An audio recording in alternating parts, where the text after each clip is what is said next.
You know, for the last few weeks, we've been talking about our relationship with technology. And I don't know about you, but maybe some of us have had to come to grips with truly how addicted we are to the technology we use. You know, but it's crazy because the technology that we have, like our cell phones, and that we use every day, like Facebook and Twitter, you know, it gives us power. And if we aren't careful, the thing about power is it can be used for good or it can be used for bad. Now, the convenience of technology has changed the whole way our world works. In fact, a few years ago, the things that are possible with technology now, you would have never thought possible. Last week, we learned that we were created in the image of God, and because we were created in the image of God, we have value. The tension is culture pushes us to create our own image and to gain our value from that image. What that does is it gives technology a foothold in our lives, and it gives us the power and the potential to not only build or break our own image, but to build and break our relationships with others.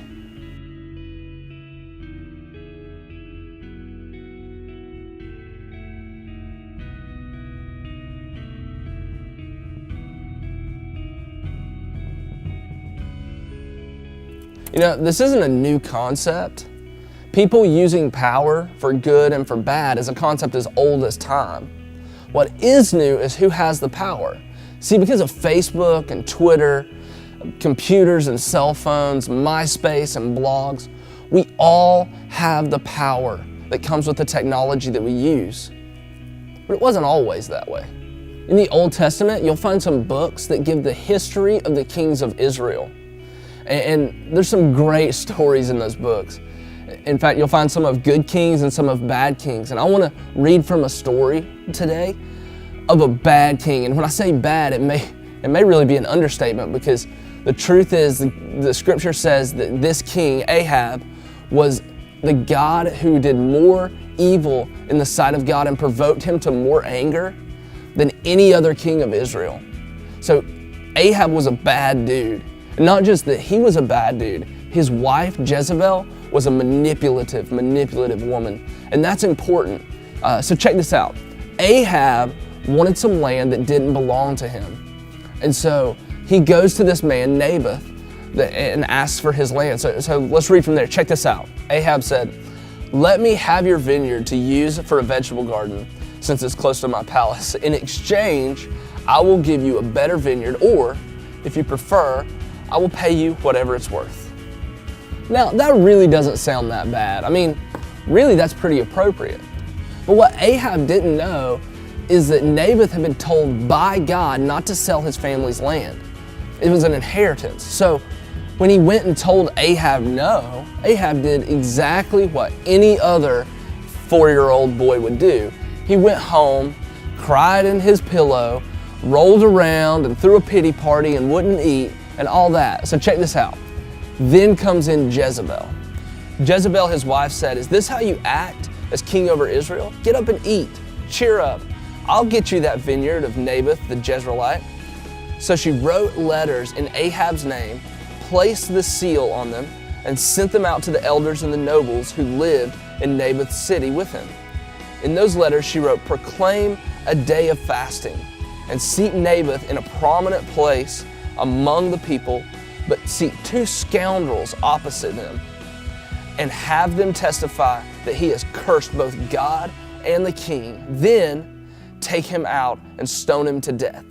Then, check this out, as soon as Jezebel heard that Naboth had been stoned to death, she said to Ahab, "Get up and go take possession of the vineyard Naboth the Jezreelite, that he has refused to sell you. He is no longer alive, but dead." When Ahab heard that Naboth was dead, he got up and went down to take possession of Naboth's vineyard. Now get this. Jezebel's motives, coupled with her power, ended a man's life. So that's what I'm talking about when I say the potential of power. Because Jezebel had her husband's seal, she had the power of a king. And power gives us the potential to use that for either good or for evil. See, back in those days, Only the kings and the queens and the nobles and so on, they really were the only ones that had power. Now, we all have power. We all have the power to ruin and maybe even end someone's life. So a couple of years ago, there was a story about a girl named Megan in the news. And Megan committed suicide because of something that she read on MySpace. And basically what happened is that there was this mother who got on MySpace and created a fake MySpace account for this boy. And this boy was supposedly in the area of Megan, and she struck up a friendship and a conversation on MySpace with Megan. And after about a month, the boy said, "Hey, we can't be friends anymore because I heard you treat your friends bad."